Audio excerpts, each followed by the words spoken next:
Magandang umaga po mga Magandang kapatid umaga. at mga kaibigan. Amen.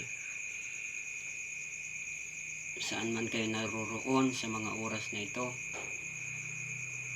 minabati ko po kayo ng isang napakagandang umaga sa ating Panginoon. Saan man kayo naroon sa mga oras na ito, sana ay nasa maayos kayong kalagayan. Ang atin pong pag-aaralan ngayong umagang ito ay patungkol sa mga kautusan.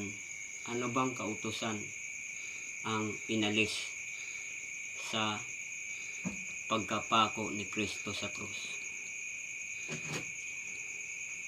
Basahin natin dito sa Colosas chapter 2 verse 14, na pinawi ang sulat kamay na laban sa atin na nasa mga tuntuning salungat sa atin, at ito'y kanyang inalis at ipinako sa krus. Dalawang klaseng kautusan ang nandito na gustong ipaliwanag ng ating Panginoong Kristo. Yung kautusan na nakasulat sa dalawang tapyas na bato, at yung kautusan na nakasulat sa papel nung kapanahonan ni Moises. Anong kautusan ang nakasulat sa papel na inalis nung ipinako na si Jesus Christ? Yung mag-alay ka ng hayop, ng baka, ng kambing, ng kalabaw, ng ibon, para sa paglilinis ng iyong kasalanan.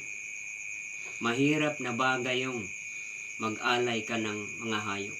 E paano kung wala kang maialay na hayop para linisin yung kasalanan mo? Di ikaw yung papatayin. Ganon kahigpit ang batas nung kapanahonan ni Moises. Pag wala kang maialay, ikaw mismo ang papatayin para sa kasalanan mo.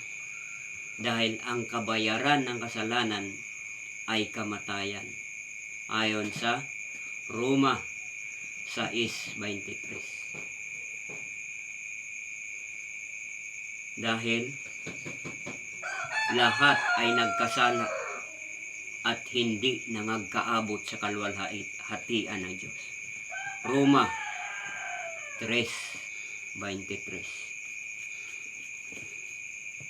Lahat ay nagkasala at hindi nangagkaabot.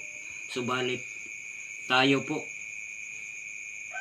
ay nagpapasalamat sa ating Diyos Ama dahil isinugo niya ang kanyang bugtong na anak na walang iba kundi si Jesus Christ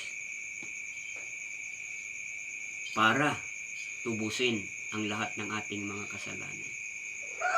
Dahil kung hindi nilinlang ni Satanas ang tao, hindi sana magkakasala ang tao doon sa Garden of Eden. Ngayon, dahil nagkasala ang tao at nahiwalay sa Diyos, kailangan isugo ng Diyos Ama si Jesus Christ para magkatawang tao sa pamamagitan ni Maria na asawa ni Jose. At sa pagkapanganak ni Jesus Christ, siya ay hindi gawa ng laman o gawa ng kagagawan ng tao. Hindi siya sa pamamagitan ng kagagawan ng tao, kundi sa banal na espiritu. Yun ay sa pamamagitan ng banal na espiritu sa pamamagitan na ng pamamaraan ng Diyos kung paano mailalang si Jesus Christ sa katawang lupa sa pamamagitan ni Maria.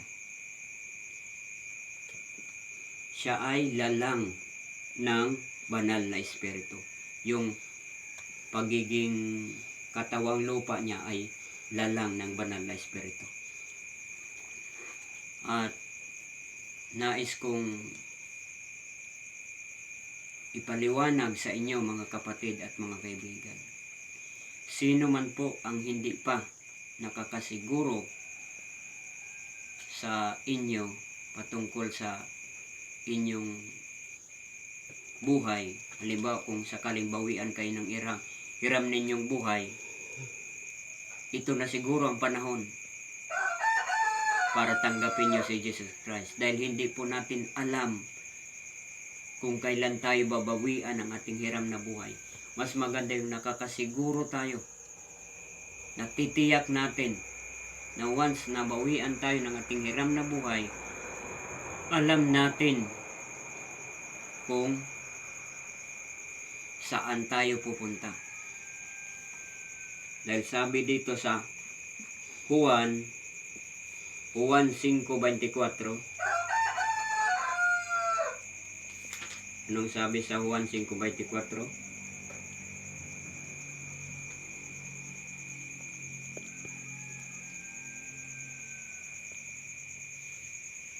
Juan 5:24.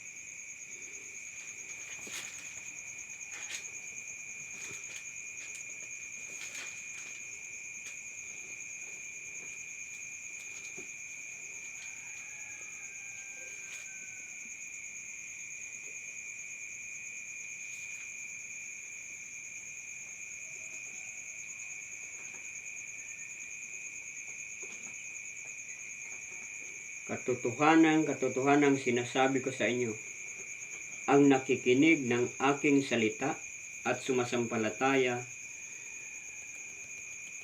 sa kanya na nagsugo sa akin ay may buhay na walang hanggan at hindi darating sa kahatulan, kundi lumipat na sa buhay mula sa kamatayan.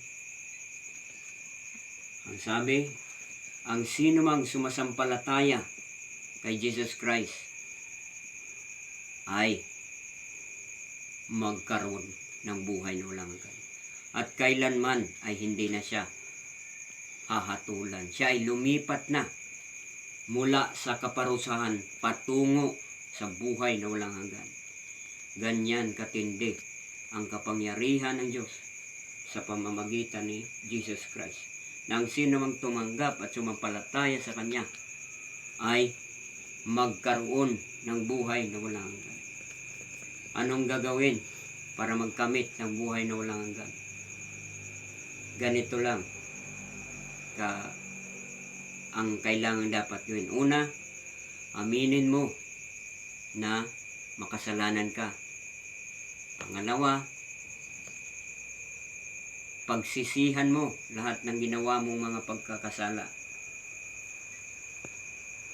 At buksan mo ang puso mo. Tanggapin mo si Jesus Christ bilang Diyos at tagapagligtas ng iyong buhay. At magpabautismo ka.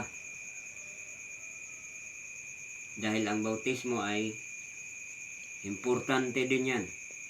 Yan ay simbolo ng iyong pagkamatay.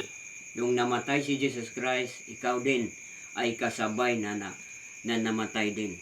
Kasabay ni Jesus Christ. Nung nabuhay si Jesus Christ, ikaw rin ay nabuhay.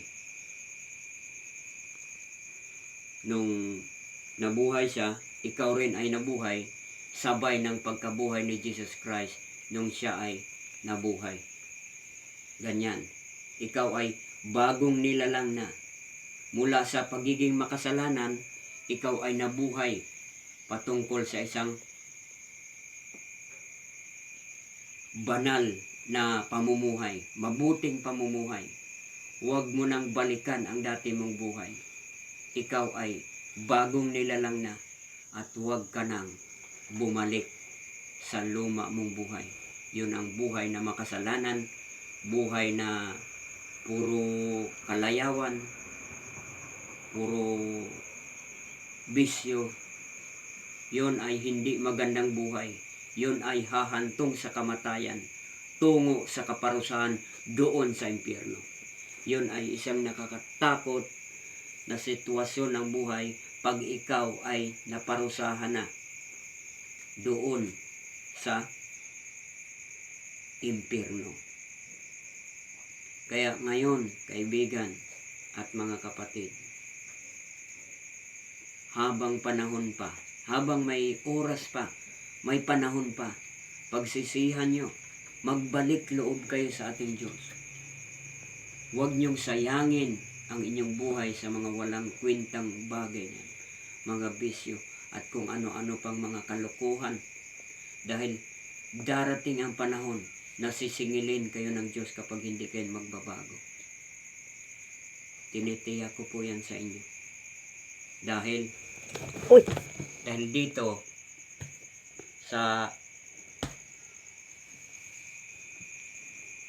sa buhay na ito,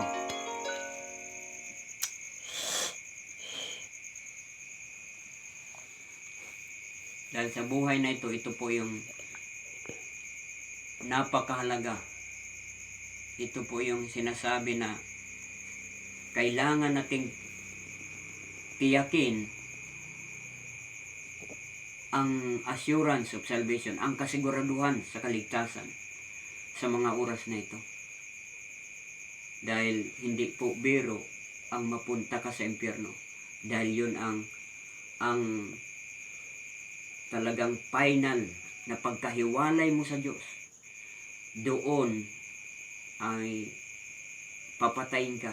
Yun ang tinatawag na pangalawang kamatayan. Ayon sa Mateo 10:27-28. Basahin natin para malinaw. Kasi doon ang pangalawang kamatayan na yun.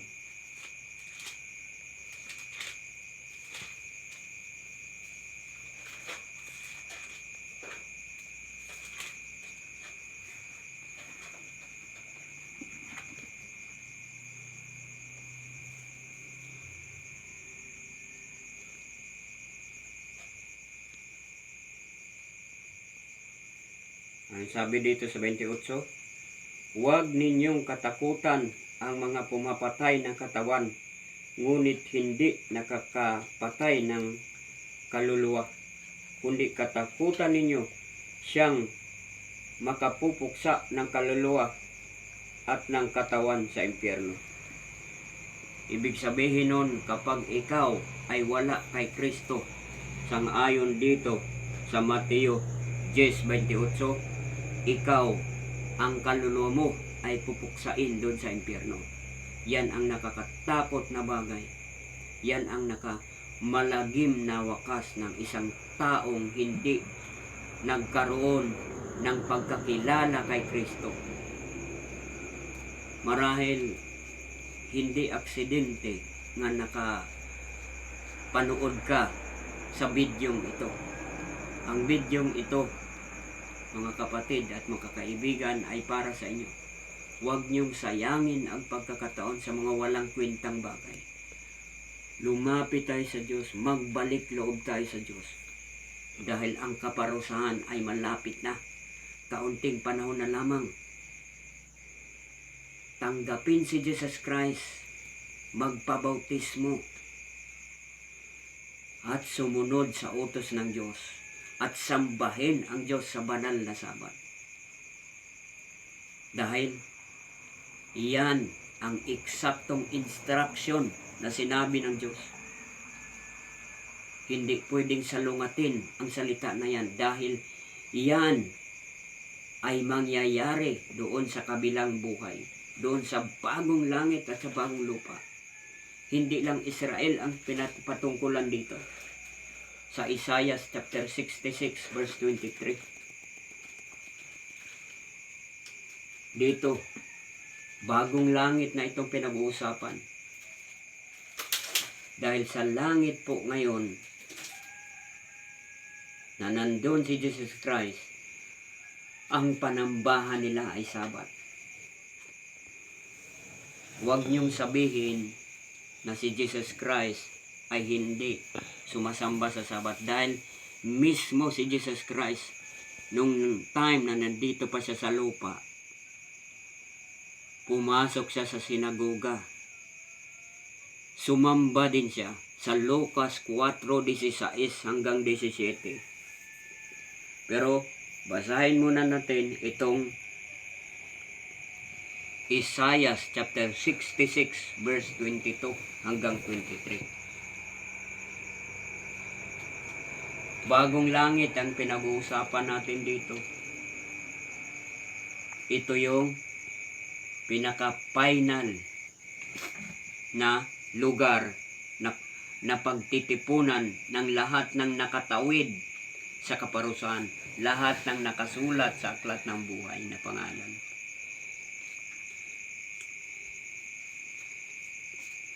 Isaiah chapter 66 verse 22 hanggang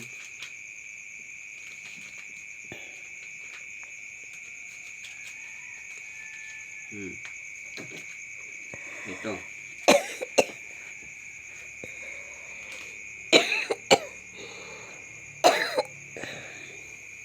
Sapagkat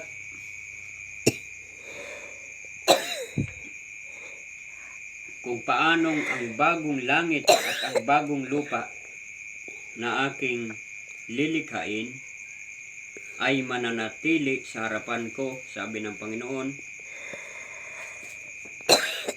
gayon mananatili ang inyong lahi at ang inyong pangalan.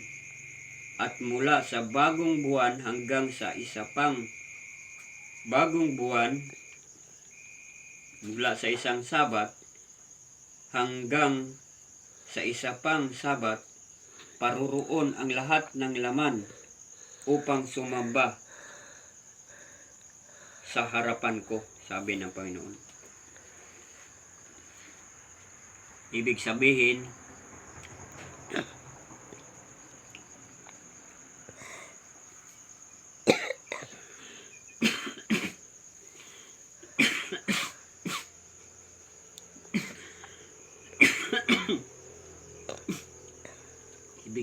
po, pasensya na po. Ibig sabihin, lahat ng bansa, hindi lang Israel ang pinapatungkulan dito. Lahat ng bansa na tumanggap kay Kristo at sumunod sa banal na utos ng Diyos na walang iba kundi ang kautusan, ang 10 utos, at sumamba sa Diyos sa banal na Sabat. Wala pong minimension dito patungkol sa linggo. Pasensya na po sa mga ibang grupo, pero ang sinasabi rito sa bagong langit at sa bagong lupa ay banal na Sabat po ang pagtitipon. Bagong langit po ito at bagong lupa. Hindi po minimension dito ang linggo. Dahil wala pong pakialam si Jesus Christ patungkol sa lingguhang pagtitipon. Kundi ang concern ni Jesus Christ ay patungkol sa pagtitipon sa banal na Sabat. Banal na araw, ikapitong araw. Dahil po ang ikapitong araw, banal na araw po yan. Para sa tao. Anong sabi sa Marcos? Marcos chapter 2 verse 27 hanggang 28. Dahil dito po natin malalaman gaano ba talaga kahalaga ang ikapitong araw para sa tao. Marcos chapter 2. Marcos chapter 2.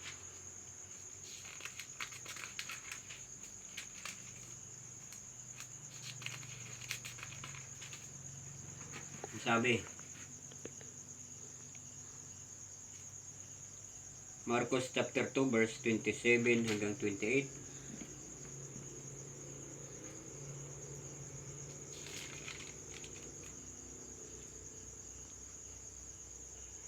At sinabi niya sa kanila, ang Sabat ay ginawa para sa tao, at hindi ang tao para sa Sabat.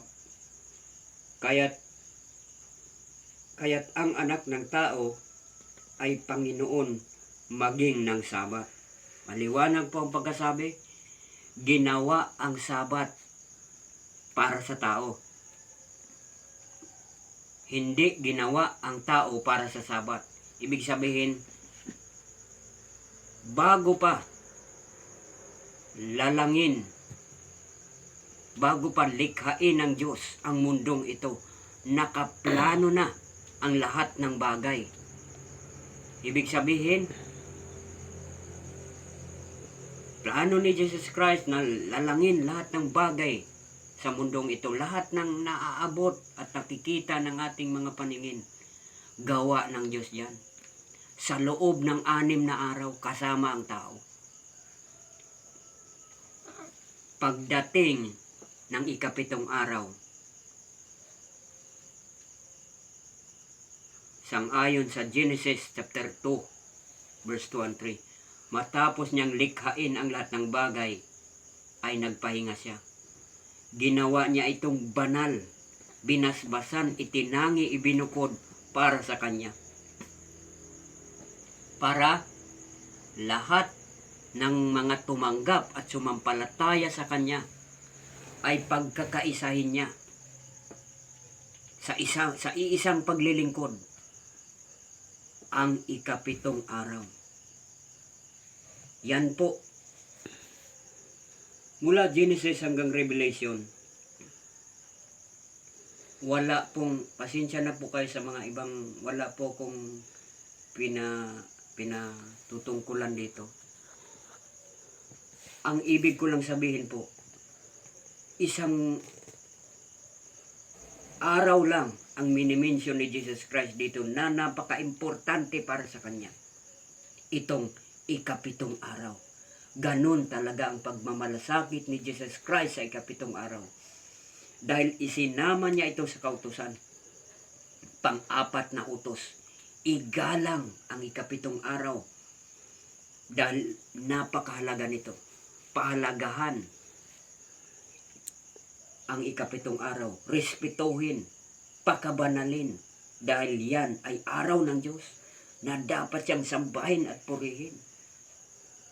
Dahil mismo sa araw niya, dito sa Isaiah chapter 66 verse 22 hanggang 23. Doon mismo sa langit mismo na kasama na natin ang Diyos, kaharap na natin siya. Sabat din pala ang samba doon. Tapos dito sa lupa, pinapractice natin ang paglilingkod sa Diyos, ang pagsamba natin sa Diyos sa banal na Sabat. Sambahin natin ang Diyos sa banal na Sabat. Siguro marahil ang ibang mga grupo hindi sasang-ayon sa akin sa sinasabi ko ngayon. Pero ito po ang katotohanan. Huwag po tayong sasalungat sa katotohanan dahil para tayong kumakalaban sa Diyos kapag sinasalungat natin ang katotohanan ito. Dahil from Genesis to Revelation, wala pong nakasulat na sinasabing ang linggo ay banal na araw. Hindi po banal na araw ang linggo. Natural na araw po yan, mga kapatid at mga kaibigan. Huwag po nating baguhin ang nakasulat. Ano ba ang banal na araw? Isa lang ang banal na araw, ang ikapitong araw. Yan po ang banal na araw na sinasabi. Ang linggo ay unang araw yan. Pwede ka magtrabaho dyan. Pwede mong gawin lahat ng kailangan mong gawin. Linggo, Lunes, Martes, Miyerkules, Huwebes, Biyernes. Pagdating ng Sabado, magpahinga ka. Irespeto mo. Hindi lang basta pahinga, kundi pakabanalin ang ikapitong araw. Respetuhin, pakabanalin. Sambahin natin kung paanong sinabi ni Jesus Christ doon sa Isaiah chapter 66 verse 22 hanggang 23, sa bagong langit at sa bagong lupa. Ang panambahan din doon ay Sabat. Doon lahat ng mga tao, lahat ng mga bansa, hindi lang Israel ang pinapatungkulan dito. Huwag niyong sabihin, ang kautusan ay pang Israel. Kung ikaw ay sumampalataya at tumanggap kay Jesus Christ, ikaw ay kasama doon sa kailangang sumunod sa utos. Dahil hindi lang pang Hudyo ang kautusan. Lahat ng tumanggap at sumampalataya kay Kristo kailangan sumunod sa kautusan. Pangalawa, itong Sabat. Sasabihin din ng mga ibang grupo, ang Sabat ay pang Hudyo. Hindi rin pang Hudyo. Kung ikaw ay tumanggap at sumampalataya kay Kristo, ikaw ay kailangang sumamba sa Diyos sa banal na Sabat. Hindi lang pang Hudyo ito. Gumagawa kayo ng sarili ninyong batas na hindi ninyo alam. Nagsasalita kayo ng isang salita na hindi nyo nalalaman. Isang nakakatakot na bagay yan, yung sasabihin mong panghudyo lang ang Sabat, pati ang kautusan. Hindi po panghudyo. Lahat ng tumanggap at sumampalataya kay Kristo, obligadong sumunod sa banal na Sabat at sa kautusan. Kung ikaw ay tinatawag mo sa sarili mo na ikaw ay tumanggap at sumampalataya kay Kristo, kailangan mong sumunod sa kautusan. Basahin natin dito sa unang Juan, chapter 2, verse 3 and 4. Kasi kailangan nating maliwanag ito. Maliwanag ito na dapat nating maintindihan. Anong sabi sa Juan chapter 2? Unang Juan chapter 2.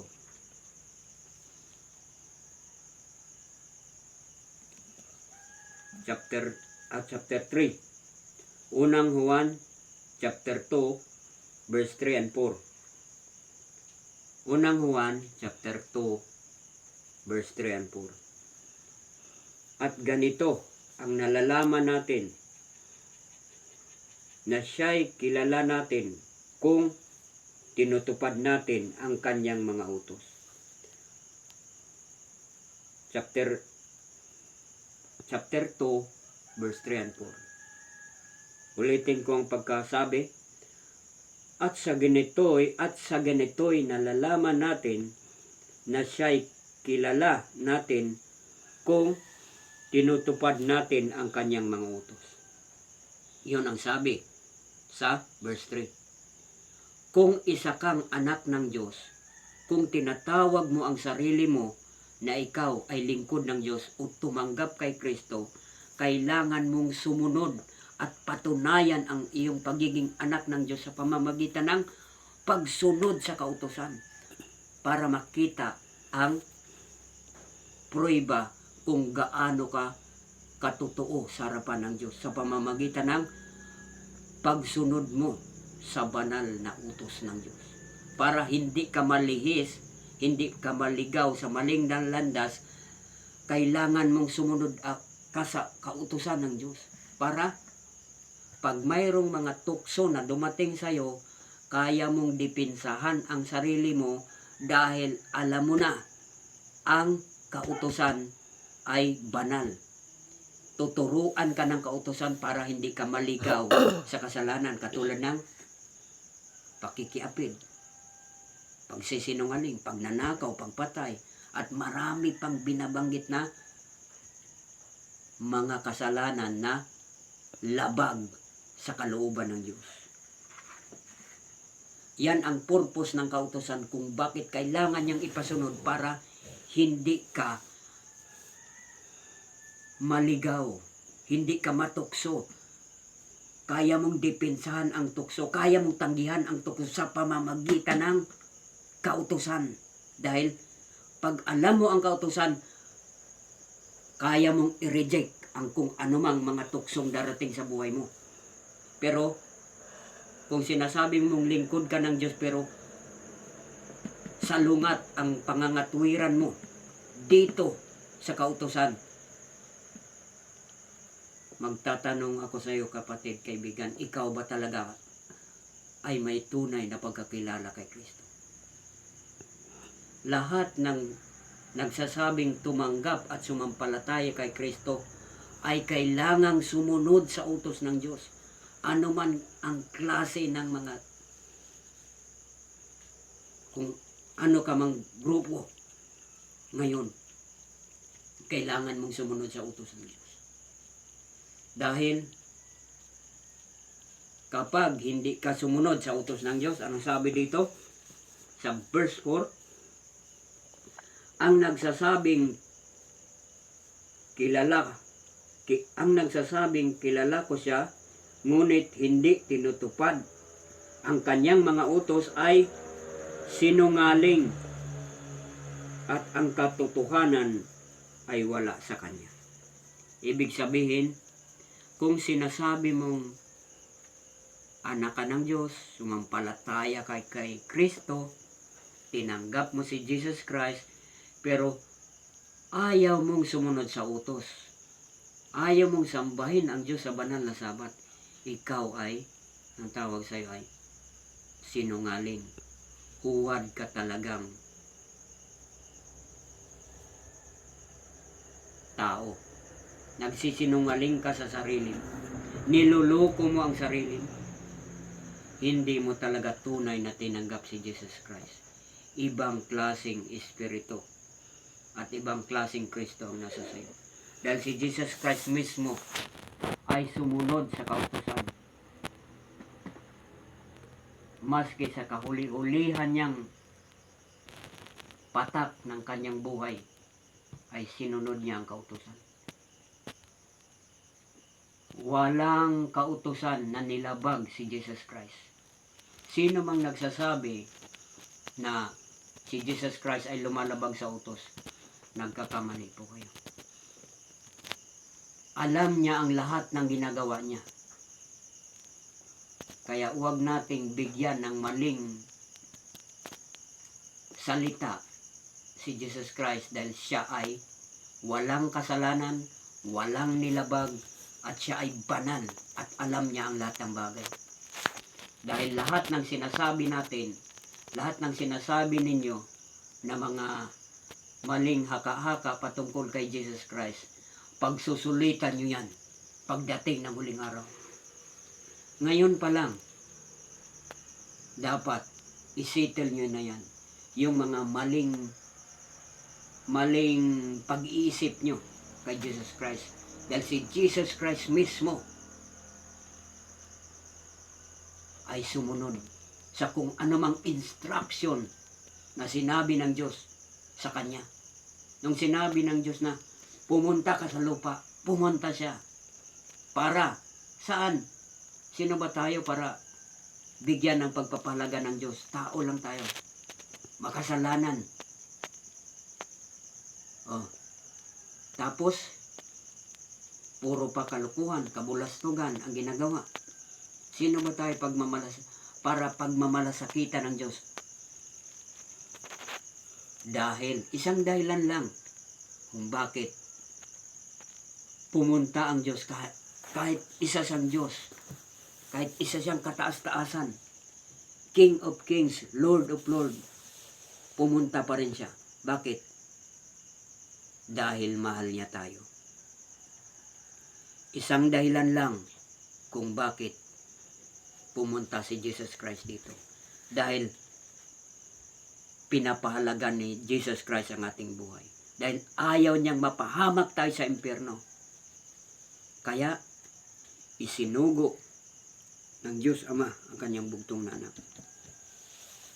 At nagkatawang tao sa pamamagitan ni Maria. Para mayroong maipako sa krus ng Kalbaryo. Dahil ang espiritu ay hindi pwedeng ipako. Dahil hangin yan. Ngayon, matalino talaga ang Diyos. Nagkatawang tao. Kailangang magkatawang tao ni Jesus Christ para maitubos ang lahat ng mga kasalanan. Para malinis ang lahat ng kamalian ng tao. Kailangan niyang magbuwis ng buhay. Kailangan siyang papatayin. Kailangan siyang tumagas ang kanyang dugo sa krus ng Kalbaryo para lahat ng kasalanan natin ay mapawi. Pero anong ginawa ng tao? Ayaw pa rin tumanggap kay Jesus Christ. Ayaw pa rin magbalik loob sa Diyos. Mas pinili pa ang buhay na puno ng kalayawan. Buhay na puro pagsalangsang. Puro paglabag sa kalooban ng Diyos. Ayaw talagang bumalik sa Diyos. Walang sisihan mga kapatid at mga kaibigan. Pagdating ng huling paghukom. Dahil ang buhay ay isa lang. Kapag ikaw ay namatay nang wala kang pagkakataon. Kapag ikaw ay namatay tapos hindi ka rin nagkaroon ng pagkakilala kay Kristo, wala ka ng pagkakataon pa. Wala ng pag-asa pa. Wala ng second chance. Dahil ang buhay, ang kaligtasan ay ngayong buhay ka pa. Hindi yung patay ka na kahit magdasal pa yung kapamilya mo, maghanap ng mandadasal para dasalan yung kaluluwa mo para makapunta ka doon sa kabilang buhay. Inong buhay ka pa nga, ayaw kang kumilala kay Kristo. Puro kalukuhan ang ginagawa mo. Paano pa kaya kung doon sa kabilang buhay, mas hindi ka tatanggapin ng Diyos dahil hindi mo nga siya kinikilala nung buhay ka pa. Lahat ng hindi tumanggap at sumampalataya kay Kristo ay mabubulid sa dagat-dagatang apoy. Ngayon pa lang mga kapatid at mga kaibigan, hinihimo ko kayong lumapit sa Diyos. Tanggapin ang Panginoong Kristo. Huwag niyong pagmamatigasin ang inyong puso. Habang may pagkakataon, papagsisihan lahat ng kasalanan. Magbalik loob sa Diyos. Tanggapin si Kristo. Sumunod sa kautusan. At sambahin ng Diyos sa banal na Sabat. Dahil yan po, ang napaka-importanteng utos na kailangang sundin ng lahat ng tao. Kaso lang, mas binibigyan po ninyo ng pagpapalaga ang makasanlibutang bagay, ang makalamang bagay, ang makamundong bagay, kaysa buhay na banal.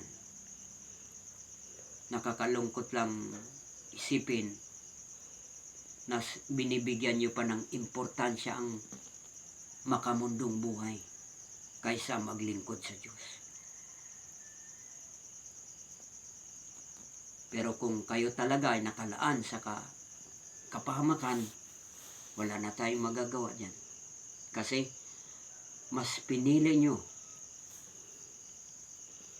ang kampihan si Satanas kaysa kumampi sa Diyos. Pero ngayon, pwede nyo pa namang isettle yan. habang may pagkakataon pa. Tanggapin niyo ang Diyos na walang iba kundi si Jesus Christ. Magpabautismo at sumunod sa utos ng Diyos at sambahin ang Diyos sa banal na Sabat. Proud ko talagang sasabihin sa inyong lahat ito. At alam ng Diyos ito. Sumusunod ako sa banal na utos. Pinapahalagan ko ang kautusan ng Diyos. Dahil, anong sabi dito? Sa unang Juan, chapter 2, verse 3 and 4. Sino mang nagsasabi, nakakikilala siya kay Kristo, subalit hindi sumunod sa utos, ay sinungaling. Kaya, huwag nawang dumating ang panahon na sabihan kang isang sinungaling dahil hindi mo ipinapakita sa iyong pamumuhay ang pagsunod sa kautusan ng Diyos. Kung ikaw talaga ay tumanggap kay Kristo, sumunod ka sa utos ng Diyos. Huwag mong sayangin ang pagkakataon, mga kapatid at kaibigan. Hanggang dito na lang tayo. Sa mga hindi pa nakasubscribe, pakisubscribe niyo po Marlon Corit YouTube channel.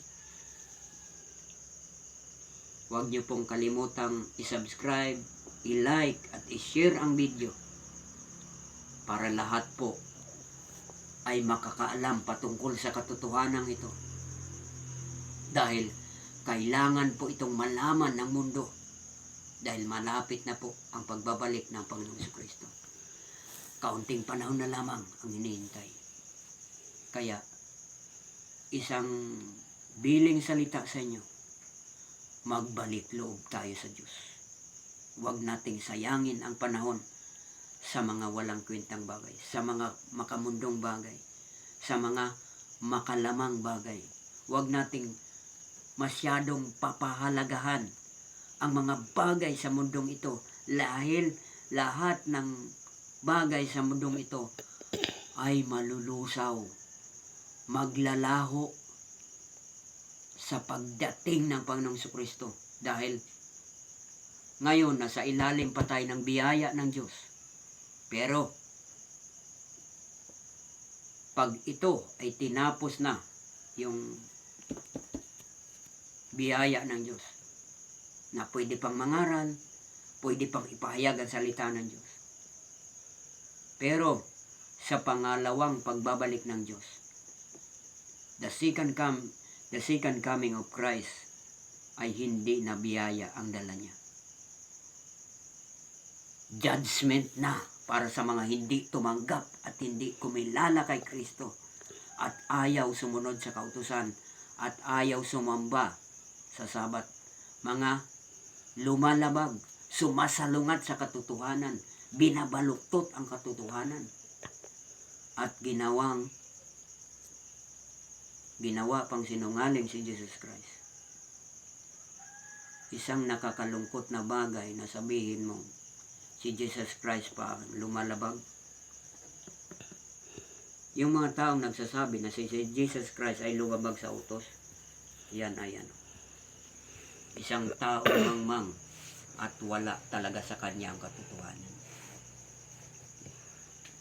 Magandang umaga po sa inyong lahat. Huwag niyo pong kalimutang i-subscribe. Sa mga hindi pa nakasubscribe, pakisubscribe niyo po Marlon Corit YouTube channel. At paki-like din po at pindutin ang bell para lagi po kayong updated sa panibagong pangangaral ng salita ng Diyos. Ito po ang purpose ng YouTube channel na ito. Ang ipangaral ang buong katotohanan ng salita ng Diyos sa buong mundo. Magandang umaga po sa inyong lahat. God bless po. Manalangin po tayo. Panginoong Diyos, salamat po sa umagang ito. Basbasan niyo po itong salitang ito na umabot ito sa lahat ng lugar sa buong mundo na magkaroon ng pagkakilala, tumanggap sa iyo, sumunod sa iyo ang lahat ng tao. Nawa Diyos magligtas po kayo ng maraming kaluluwa sa mga oras na ito. Pagpalain niyo po ang mga nanghihina, Panginoon. Magpagaling po kayo ng karamdaman sa mga oras na ito. Lord, salamat po, Panginoon. At proteksyonan niyo po ang bawat isa sa amin, Panginoon. Lord, salamat po. In Jesus' name, amen and amen. Awoy.